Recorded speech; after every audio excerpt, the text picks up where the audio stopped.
चलिए बच्चों स्टार्ट करते हैं। नेक्स्ट एक्सरसाइज प्लेन की एक्सरसाइज है, प्लेन वाली।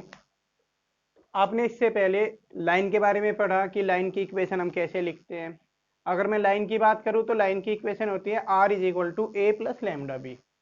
अब लाइन तो आपको पता ही है, लाइन होती क्या है कि स्ट्रेट लाइन। प्लेन क्या होता है, प्लेन भी आपको पता है। प्लेन मतलब 2D एक फिगर जिसकी कोई हाइट नहीं होती, ये कह सकते हो आप। जैसे ये व्हाइट बोर्ड आपको दिखाई दे रहा है, ये एक प्लेन है। प्लेन मतलब अगर हम मैथमेटिकली थोड़ा सा बोलें कि अगर हम किसी सरफेस पर दो पॉइंट लें, ध्यान से सुनना। अगर हम किसी सरफेस पर दो पॉइंट लें और इन दोनों को ज्वाइन कराने वाली लाइन का हर एक पॉइंट इसी सरफेस के ऊपर हो, तो ये सरफेस एक प्लेन कहलाता है। बट हमें करना क्या है, इसे समझ के ज्यादा प्लेन क्या हुआ, सपाट समझ सकते हो आप। ठीक है, कोई भी समतल, कोई भी एक, मतलब क्या बोलूं मैं, कोई भी एक सपाट फिगर, ठीक है ना। तो प्लेन क्या होगा, ये हो गया प्लेन। और टेक्निकली क्या बोला कि अगर किसी सरफेस, एक ऐसा सरफेस जिसके किन्हीं भी दो पॉइंट को आपस में मिलाने वाली लाइन के सारे पॉइंट उसी सरफेस पर हों, तो वो प्लेन कहलाती है। ठीक है। अब उसका कोई खास लिंक है भी नहीं यहाँ पर कि प्लेन होता क्या है, बस समझ गए कि आप ये जो व्हाइट बोर्ड है ये प्लेन की तरह ही काम करता है। ये प्लेन है, पूरा पूरा प्लेन है, ठीक है ना। अब यहाँ पर जैसे लाइन की इक्वेशन मैंने लिखी थी, ऐसे प्लेन की इक्वेशन है। लाइन की हमने दो टाइप की इक्वेशन देखी थी, वेक्टर इक्वेशन और कार्टेशियन इक्वेशन। यहाँ भी प्लेन की दो टाइप की आप इक्वेशन देखेंगे, वेक्टर इक्वेशन और कार्टेशियन इक्वेशन। तो लाइन की इक्वेशन लिखने के लिए आपको जरूरत पड़ी थी एक पॉइंट और एक पैरेलल वेक्टर की। लाइन की इक्वेशन लिखने के लिए दो चीजों की जरूरत थी, एक वो पॉइंट जिससे लाइन पास करती है और एक वो वेक्टर जिसके लाइन पैरेलल है। अब प्लेन की इक्वेशन लिखने के लिए भी आपको दो चीजों की जरूरत पड़ती है, एक वो पॉइंट जिससे प्लेन पास करता है, ठीक है, और प्लेन के परपेंडिकुलर एक वेक्टर। उसमें जो वेक्टर था वो पैरेलल वाला था, लेकिन ये वेक्टर प्लेन के परपेंडिकुलर है, ऐसे आप मान सकते हो, ऐसे बाहर की तरफ। ठीक है, जैसे व्हाइट बोर्ड हो गया तो परपेंडिकुलर मतलब ये है, ये एन। ओके, उसमें हम बी वेक्टर ढूंढते थे कि बी वेक्टर पैरेलल वेक्टर हमें कैसे मिलेगा। इसमें हम नॉर्मल वेक्टर ढूंढेंगे, नॉर्मल मतलब परपेंडिकुलर। ठीक है, एन एन मतलब नॉर्मल के लिए आया ये। तो इक्वेशन है r dot n equal to a dot n, सीधी सीधी मैंने लिखी हुई है आर डॉट एन। ये वेक्टर रूप में होगी इक्वेशन, ये वेक्टर फॉर्म हो गई। और कार्टेशियन का मैं आपको फॉर्मूला नहीं बता रहा हूँ, कार्टेशियन का मैं वेक्टर से कार्टेशियन डायरेक्ट आपको कन्वर्ट करना सिखाऊंगा। एग्जांपल के तौर पे एक क्वेश्चन लिख लेते हैं कि मान लिया कोई प्लेन पास करता है 2 0 या 2 3 7, इस पॉइंट से पास करता है। मैं प्रॉपर लिख देता हूँ क्वेश्चन।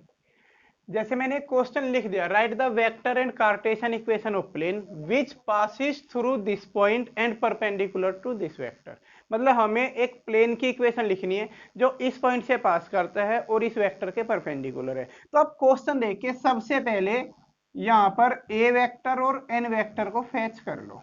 ए वेक्टर और एन वेक्टर ढूंढ के निकालो। ए वेक्टर क्या होगा, वो पॉइंट, उस पॉइंट से बना हुआ वेक्टर जिससे प्लेन पास करता है। तो प्लेन पास करता है इस पॉइंट से, तो ए वेक्टर यहीं से बना दो, -i + 4j + 2k। Okay, N vector वो होता है जिसके प्लेन परपेंडिकुलर होगा, वो वेक्टर भी आपके सामने लिखा हुआ है। एन वेक्टर हो जाएगा 3i + 5j - k।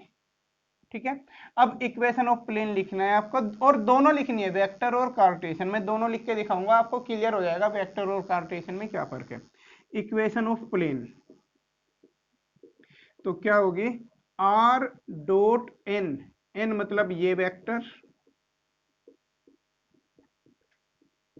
Equal to a dot n. A dot n, यहां इन दोनों की डॉट प्रोडक्ट करा दो, मतलब इधर एक नंबर रहेगा, जैसे -3 + 20 और -2, यही तो हो जाएगा। ठीक है, तो कुल मिलाकर फाइनल आंसर आपका आ जाएगा R dot 3i + 5j + k cap = 15। तो ये इक्वेशन आ गई प्लेन की इक्वेशन। अब ध्यान से समझ लो, देख लो, इस टाइप की इक्वेशन है कि क्या होगा, आर डॉट एक वेक्टर रहेगा और दूसरी साइड एक न्यूमेरिक वैल्यू आ जाएगी। ठीक है, आर डॉट एक वेक्टर, मतलब जो प्लेन की इक्वेशन है वेक्टर वाली, वो इस फॉर्मेट में होगी, आर डॉट कोई एक वेक्टर इक्वल टू यहाँ पर कोई नंबर 10 15 वगैरह। ठीक है, अब इससे कुछ और चीजें कंक्लूड करते हैं। जैसे लाइन की इक्वेशन अगर आपको दी हो, लाइन की इक्वेशन में एक लिख के दिखाता हूँ आपको, थोड़ा थोड़ा सा फर्क के साथ समझते रहना, तो डिफरेंसेस आपको पता चलेंगे। मान लिया लाइन की इक्वेशन मैंने लिखी, ये मैंने लिख दी लाइन की इक्वेशन यहाँ पर, ठीक है। अब लाइन की इक्वेशन देखकर आप दो चीजें यहाँ फाइंड कर सकते हैं। ये वाला जो पहला वेक्टर है वो ए वेक्टर आपको पता चल जाता है, और लैम्डा के बाद वाला बी वेक्टर। लाइन की इक्वेशन देख के आपको दो वेक्टर पता चल जाते हैं।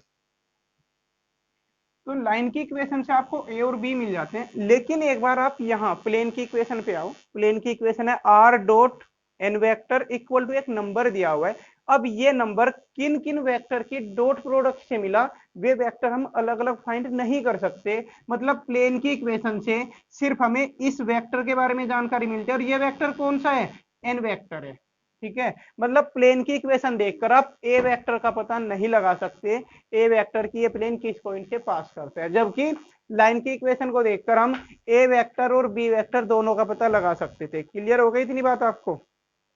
तो ये ऐसी ऐसी बातें हैं ना इसमें, ये ऐसी ऐसी छोटी छोटी जो बातें हैं इनको आप कहीं लिख के नोट करें। जैसे मैंने आपको इंटीग्रेशन में कहा था कि जो भी कुछ ट्रिक्स ही पता चलती रहे, कुछ नई नई बातें पता चलती है, नोट करते रहा करो।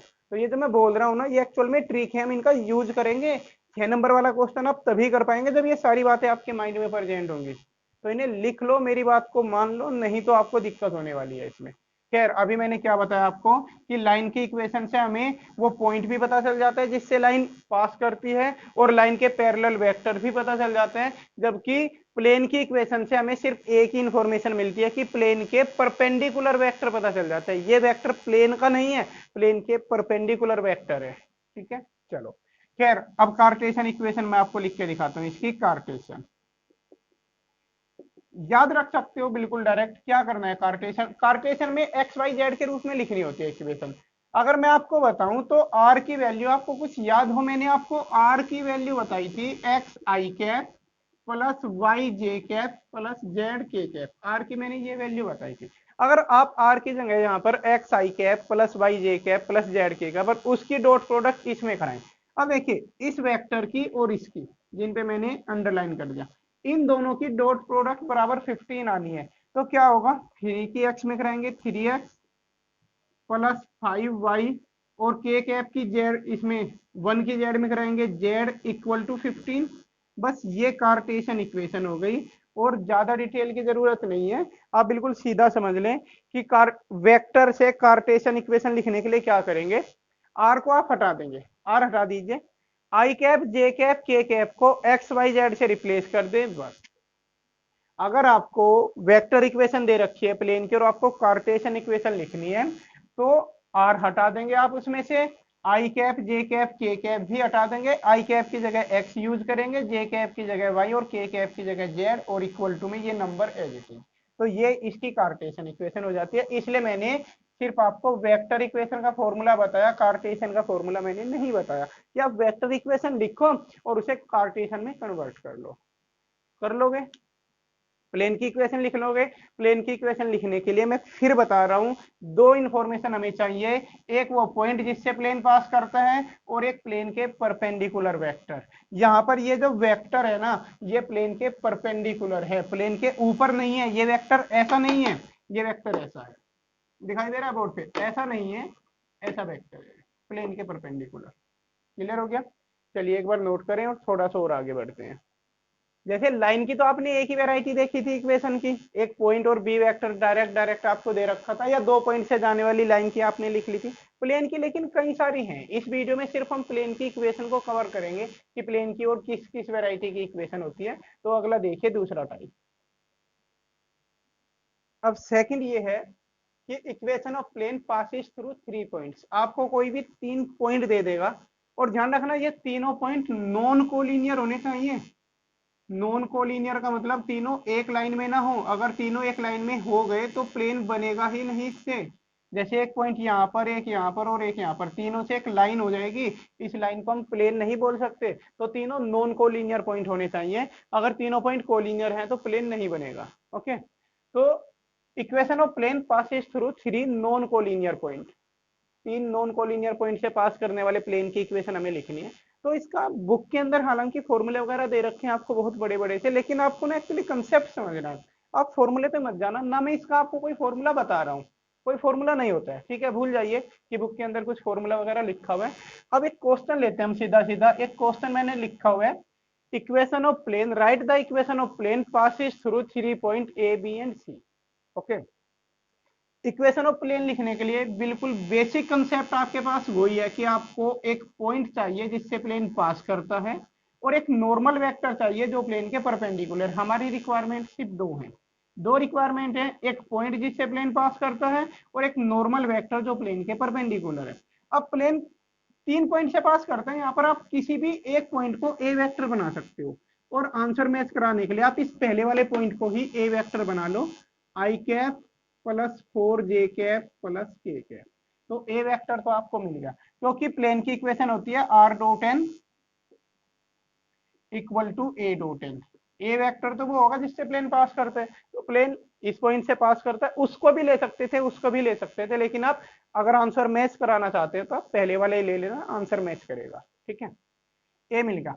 अब एन वेक्टर आपको चाहिए, तो इसके लिए थोड़ी सी एक बार हम सिचुएशन इमेजिन करते हैं। एन वेक्टर कैसा होना है, एन वेक्टर प्लेन के परपेंडिकुलर, दिखाई दे रहा है आपको वीडियो में, प्लेन के परपेंडिकुलर एक ऐसा प्लेन के सरफेस से बाहर की तरफ को इस तरीके का वेक्टर हमें डिसाइड करना है, वो एन होगा।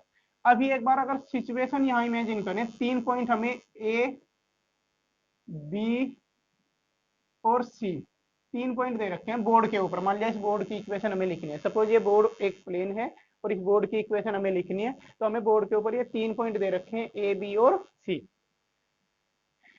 ए का समाधान तो हो गया, ए वेक्टर मिल गया। एन वेक्टर के लिए आप एक बार देखो, अगर आप ए बी और ए सी ये दो वेक्टर बनाए, ठीक है, और जो एन वेक्टर है वो एन वेक्टर ए बी के भी परपेंडिकुलर होगा और वो एन वेक्टर ए सी के भी परपेंडिकुलर होगा, क्योंकि जो नॉर्मल वेक्टर है वो तो सरफेस के पूरा परपेंडिकुलर है ना, सरफेस के हर एक पॉइंट के परपेंडिकुलर है, सरफेस के ऊपर जितनी भी लाइन खींचेंगे सबके परपेंडिकुलर होगा वो नॉर्मल वेक्टर, क्योंकि वो पूरा इस सरफेस के ही परपेंडिकुलर है।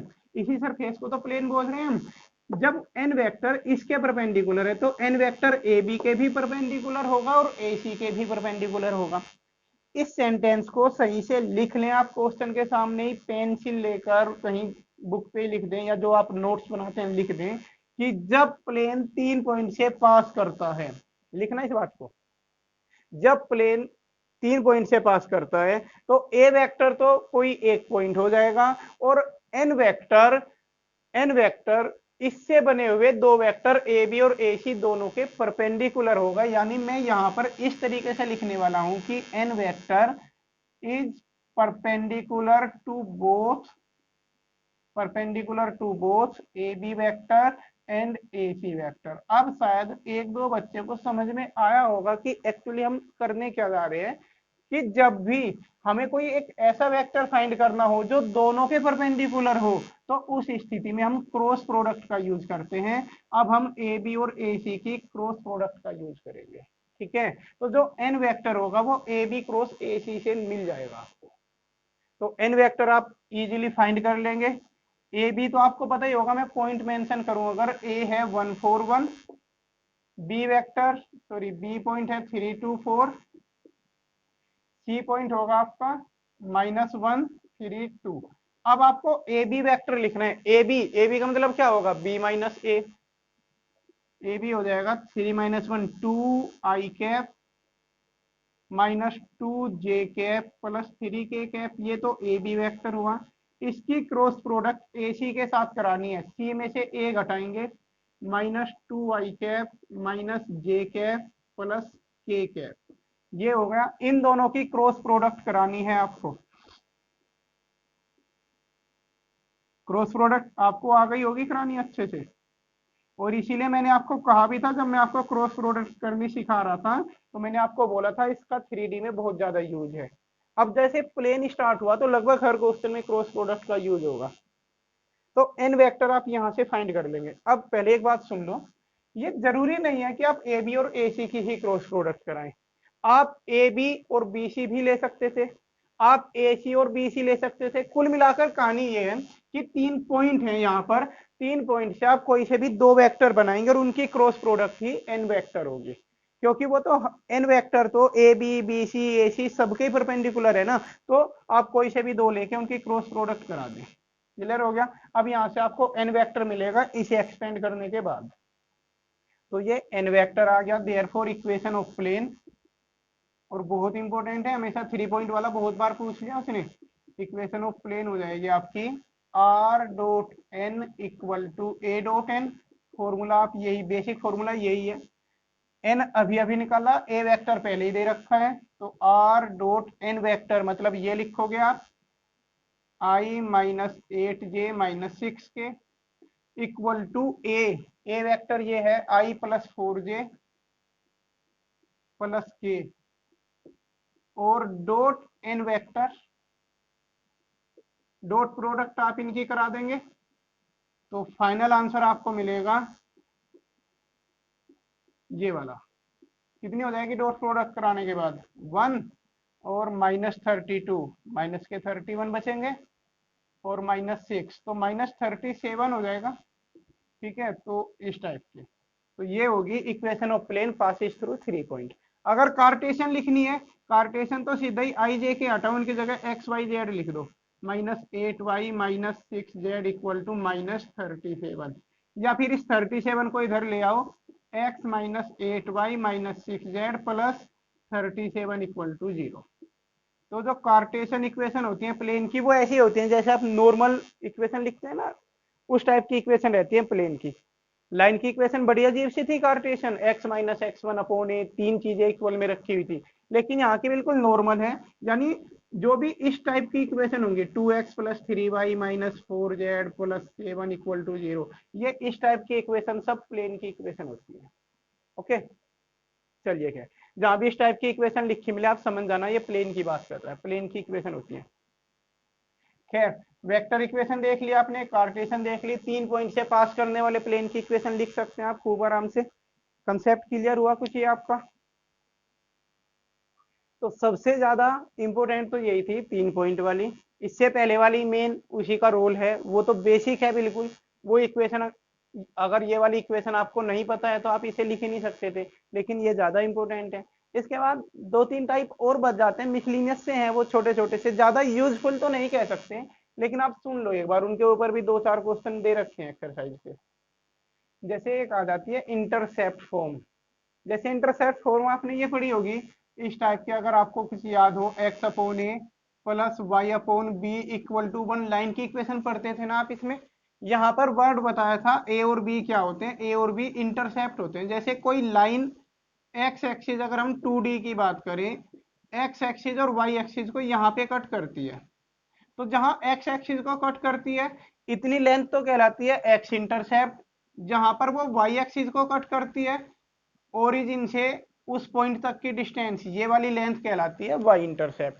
ये लेंथ एक्स इंटरसेप्ट, ये लेंथ वाई इंटरसेप्ट। बिल्कुल सेम वही है कि आप खुद सोचो कि अगर एक प्लेन है, प्लेन मतलब जैसे ये बोर्ड हो गया, आप इसे कहीं भी 3D प्लेन में ऐसे 3D स्पेस में ऐसे रख दें इसे, तो आपको ये कुछ ऐसा दिखाई देगा। या आपने कोई भी एक प्लेन लाके इस तरीके से, ठीक है, रोल नहीं है, ये चीज समझ में आती नहीं बच्चों को, तो दिमाग पे जोर मत डालना, मैं वैसे ही बना रहा हूँ खामा खा, ये मान लो मैं फालतू का काम कर रहा हूँ, कोई रोल नहीं है। ये एक्स एक्सिस, ये वाई एक्सिस और ये जेड एक्सिस। मान लिया एक्स एक्सिस पे कटा हुआ इंटरसेप्ट ए, वाई एक्सिस पे बनाया हुआ इंटरसेप्ट बी, जेड एक्सिस पे बनाया हुआ इंटरसेप्ट सी, मान लिया ये है। ठीक है, तो इस स्थिति में जब हमें इंटरसेप्ट की जानकारी हो, कहीं भी तुम्हें ये वर्ड दिखाई दे इक्वेशन ऑफ प्लेन के अंदर कि इंटरसेप्ट फाइंड करो या इंटरसेप्ट फॉर्म में इक्वेशन लिखो, ठीक है, तो वो इक्वेशन बिल्कुल सेम यही होती है, बस इसी में आप जेड अपॉन सी कर लेंगे, z upon c equal to 1। तो इंटरसेप्ट की इक्वेशन यही होती है, इंटरसेप्ट फॉर्म में प्लेन की equation x upon a plus y upon b plus z upon c, x upon a plus y upon b plus z upon c equal to 1। ठीक है, इसमें ए बी सी क्या है, A B C इसके intercept है, ए x intercept कहलाता है, B Y intercept और जेड कहलाता है, सॉरी सी कहलाता है जेड इंटरसेप्ट। अब इसके ऊपर क्वेश्चन क्या है, एक क्वेश्चन दे रखा है आपकी बुक के अंदर। जैसे आप बुक का क्वेश्चन नंबर 7th और 8th, ये दो हैं। 7 देखिए पहले, देखो जैसे 7th क्वेश्चन में एक प्लेन की इक्वेशन दे दी और आपसे इंटरसेप्ट पूछे गए, find the intercept cut off by the plane this, है ना, मतलब इसके हमें इंटरसेप्ट पता करने हैं। तो आप इस इक्वेशन को इंटरसेप्ट फॉर्म की इक्वेशन में कन्वर्ट करें, ये वाली होती है इंटरसेप्ट फॉर्म, ये वाली होती है। इसमें ए बी सी क्या होंगे, ए होगा एक्स इंटरसेप्ट, बी वाई और जेड होगा, सॉरी सी होगा जेड इंटरसेप्ट। सबसे पहले इसमें उस साइड 1 है, ध्यान से देखना, जो कांस्टेंट है वो उस साइड 1 है, यहाँ पर कांस्टेंट 5 है, तो पहले पूरी इक्वेशन को 5 से डिवाइड कर दो जिससे वो 1 बन जाए। तो ये तो मैंने फॉर्मूला लिखा, इसका कोई रोल नहीं है, फॉर्मूला लिखा खाली। क्वेश्चन में क्या दे रखा है आपको, 2x plus y minus z equal to 5। सबसे पहले पूरी इक्वेशन को 5 से डिवाइड कर दें, 2x upon 5 plus y upon 5 minus z upon 5 equal to 1। इतना करने के बाद अब दूसरी बात यह है कि एक्स वाई जेड के कोफिशिएंट ऊपर 1 होने चाहिए, इनके साथ कुछ भी ना हो मल्टीप्लाई में। यहाँ x के साथ मल्टीप्लाई में 2 है, तो इस 2 को यहाँ इस 5 के अपॉन में ले आओ, ऐसे लिखो आप 5 अपॉन 2 है, तो ये अभी भी वही, मतलब 2 से हमने ऊपर नीचे डिवाइड कर दिया, प्लस y अपॉन 5, क्योंकि y के साथ 1 था, डिवाइड की जरूरत नहीं पड़ी। यहाँ z के साथ -1 है, तो आप उसे ऐसे लिखो z अपॉन -5, इस तरीके से लिख लिया, इक्वल टू 1। अब इसके साथ कंपैरिजन कराएं तो x इंटरसेप्ट तो ये मिलेगा आपको, x इंटरसेप्ट हो जाएगा 5 अपॉन 2, y इंटरसेप्ट होगा 5 और z इंटरसेप्ट होगा -5। तो इस तरीके से आप कर लेंगे। ऐसे ही क्वेश्चन नंबर 8 देखिए, question number 8, find the equation of plane with intercept 3 on y axis and parallel to z x plane. अब 8वें क्वेश्चन में y इंटरसेप्ट 3 दे रखा है और ये कहा है कि वो z वो x के पैरेलल है, यानी आप इससे ये मानो कि वो z और x दोनों एक्सिस के पैरेलल है, ठीक है। कहीं x और y प्लेन लिखा हो मतलब x एक्सिस और y एक्सिस, तो प्लेन x और y दोनों के पैरेलल होगा, तो उसका y इंटरसेप्ट 3 है और z और x के पैरेलल है। आप सिचुएशन आप समझिए, जैसे ये x एक्सिस है और मैं कहूं कोई भी इसके पैरेलल है प्लेन, इसके पैरेलल कुछ ऐसे है, तो ये इसे जहां भी कट करेगा, ये इसे जहां भी कट करेगा उतनी ही लेंथ इसका x इंटरसेप्ट कहलाएगी। और क्योंकि पैरेलल की स्थिति में दोनों को इनफाइनाइट पे इंटरसेक्ट करते हुए मानते हैं हम, फिजिक्स में आपने ये पढ़ा होगा, अगर दो लाइन पैरेलल हैं तो वो इन्फिनिटी पे इंटरसेक्ट करते हैं, कुछ ऐसे ही मानते हैं ना, तो इसका जो x इंटरसेप्ट है वो इन्फिनिटी हो जाएगा। बिल्कुल सेम ऐसे ही z इंटरसेप्ट इसका इन्फिनिटी होगा और y इंटरसेप्ट 3 इसने दे रखा है क्वेश्चन में, तो क्या लिखो आप इसमें क्वेश्चन में x इंटरसेप्ट तो इन्फिनिटी, y इंटरसेप्ट 3 दे रखा है और z इंटरसेप्ट भी इन्फिनिटी होगा। तो जब आप इंटरसेप्ट फॉर्म का यूज करेंगे x upon infinity plus y upon 3 plus z upon infinity equal to 1, और किसी को भी इन्फिनिटी से डिवाइड करने पर 0 मिलता है हमें, तो ये 0 हो जाएगी term, plus y upon 3 plus 0 equal to 1, तो कुल मिलाकर यहाँ से y इक्वल टू 3 आ जाएगा, यानी इस टाइप की इक्वेशन बनेगी। तो अब इससे भी आप कुछ कंक्लूजन ले सकते हैं कि जब भी कहीं कहे कि कोई प्लेन x एक्सिस या y एक्सिस के पैरेलल है, कोई प्लेन x और y के पैरेलल है और z से पास करता है, या z एक्सिस को 3 इंटरसेप्ट पे कट करते हैं, 5 पर करते हैं, तो उस स्थिति में जिनके पैरेलल होता है ना प्लेन, वे वाले वेरिएबल खत्म हो जाते हैं। देखो इक्वेशन में सिर्फ y इंटरसेप्ट दे रखा था 3, तो x और z यहाँ पर खत्म हो गए। खत्म होने का रीजन क्या है, क्योंकि उनके इंटरसेप्ट इन्फिनिटी होते हैं। तो जो इस टाइप के क्वेश्चन होंगे कुछ इस टाइप के कि equation of plane parallel to x y plane, x y के जो पैरेलल होगा उसकी इक्वेशन z इक्वल टू कोई कांस्टेंट नंबर आएगा, इस टाइप की इक्वेशन होंगी उनकी, ठीक है ना। जो एक्स वाई के पैरेलल है वो z इक्वल टू कांस्टेंट, तो जिसके भी पैरेलल होता है वही वाला वेरिएबल खत्म हो जाता है इसमें से। रीजन यही है कि इन्फिनिटी पे इंटरसेक्ट करेगा, और जब ये इंटरसेप्ट इनफाइनाइट हो गए तो इनफाइनाइट होने से ये वैल्यू 0 हो जाती है, जब अपोन में इनफाइनाइट आता है तो आंसर 0। तो ये इंटरसेप्ट वाला कंसेप्ट था, ये समझ में आ गया आपको। अगर मैं इसको रिपीट करूं, होता क्या है, सबसे पहले इधर जो कांस्टेंट नंबर है पूरी इक्वेशन को उससे डिवाइड कर दो, ये नंबर 1 बन जाएगा। जब ये नंबर 1 बन जाए तो फिर यहाँ ये जो एक्स वाई जेड के कोफिशिएंट ये 1 1 होने चाहिए। तो एक्स का कोफिशिएंट 1 बनाने के लिए जो भी था उतने से ऊपर नीचे डिवाइड कर लोगे, y के कोफिशिएंट से भी ऊपर नीचे से डिवाइड कर लोगे, तो ये बन जाएगी। अब कंपैरिजन करके ये x इंटरसेप्ट होगा, ये y इंटरसेप्ट और ये z इंटरसेप्ट होगा। तो आप इस वीडियो में इतना ही रखें और मैंने यहाँ क्वेश्चन लिख दिए एक्सरसाइज 11.3 के 11.3 के 5 क्वेश्चन करने हैं इस वीडियो को देख के आपको। क्वेश्चन नंबर 3, 5, 6, 7, 8, मतलब फोर्थ छोड़ के 3 से लेकर 8 तक के क्वेश्चन करने हैं, 3, 5, 6, 7, 8। ठीक है, ये 5 क्वेश्चन आप करें और फिर नेक्स्ट वीडियो में बात करेंगे। धीरे धीरे करके पढ़ो, इसमें 2 2 3 3 कंसेप्ट बस। ठीक है, ओके तो फिर